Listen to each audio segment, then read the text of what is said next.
Hello, my name is Freddy, and today I'm going to explain the information that I summarize in the mind map.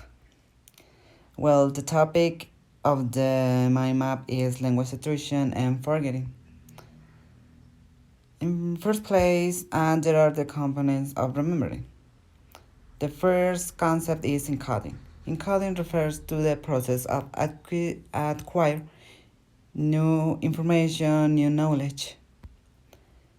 The second concept is storage. Storage refers to the integration of new knowledge with the old knowledge and the representation of that information. The next concept is retrieval. Retrieval refers to the accessing to information whenever we need the information. In second place, there are the types of memory. The first one is short-term memory. Short-term memory refers when we store information in a temporary way because we consider that information is not very necessary. And the second one is long-term memory. Long-term memory refers when we store the information, the knowledge of a new experience in a permanent way in our brains. In third place, there are the 7 sins of memory. The first sin is linguistic suppression or repression. It refers when we do not want to use the knowledge or the language due to personal factors or external factors. For example, immigration. When we go to another country, we are not able to use the first language because the official language of the country is not that language. So we do not use the first language. Instead, we use the second language, and for some reasons, we tend to forget the first language.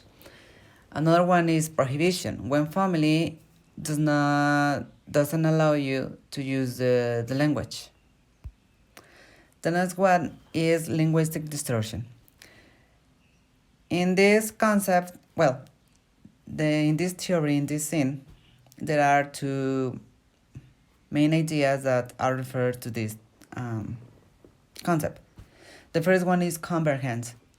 Convergence refers when you are using one language in speaking or in writing, and suddenly you write or you say a word in another language. That's convergence.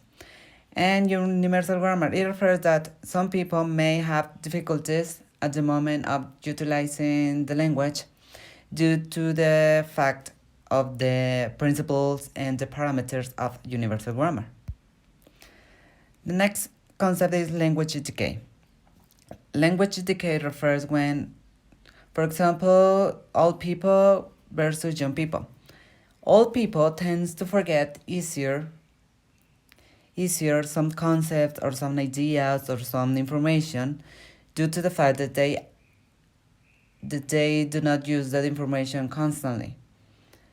However, young people tend to remember easily, in an easy way, the information because young people tend to use information constantly than the old people.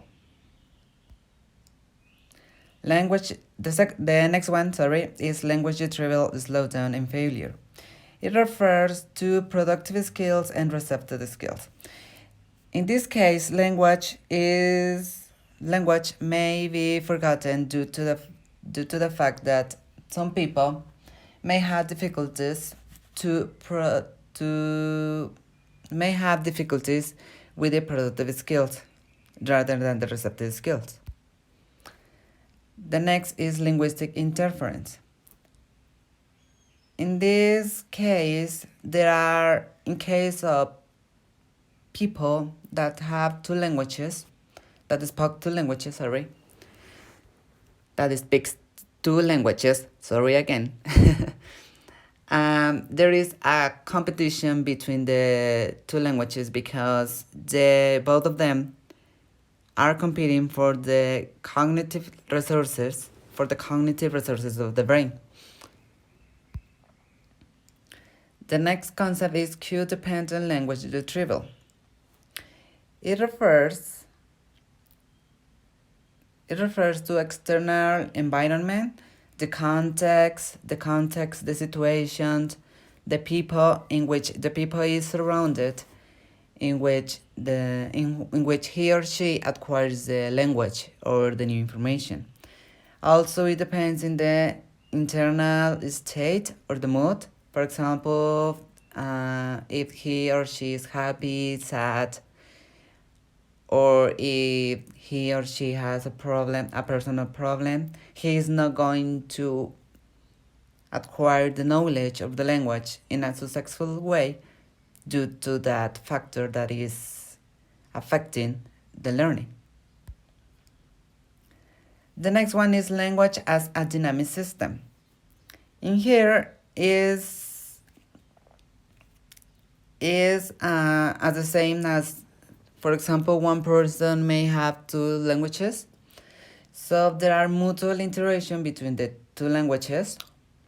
And also there are stable and unstable states in which the two languages are competing each other for the cognitive resources and the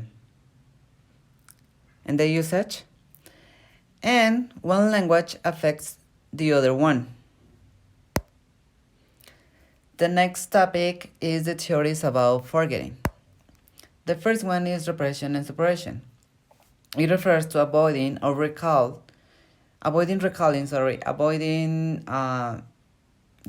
using negative or traumatic experiences.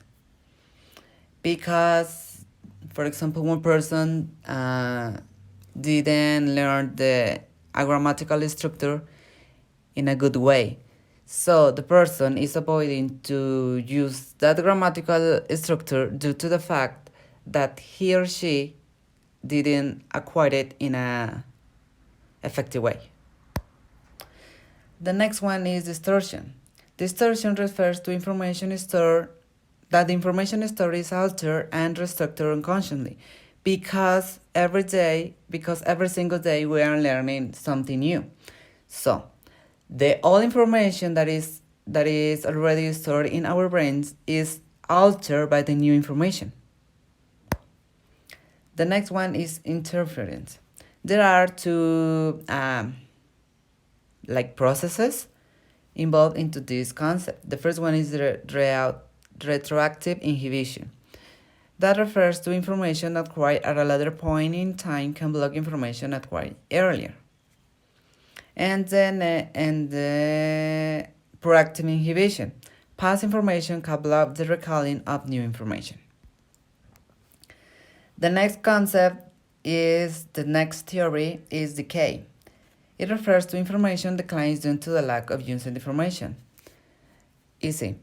It refers that if we do not use the information, if we do not use the knowledge is going to decline or it's going to be forgotten.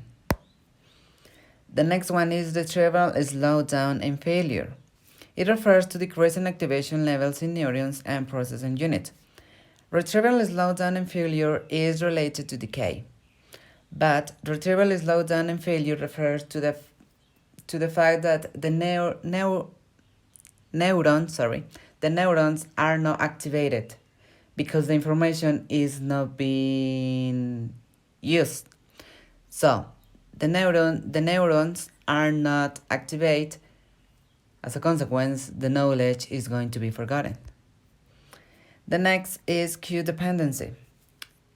It states that changes in context where the information was acquired affect the retrieval of it.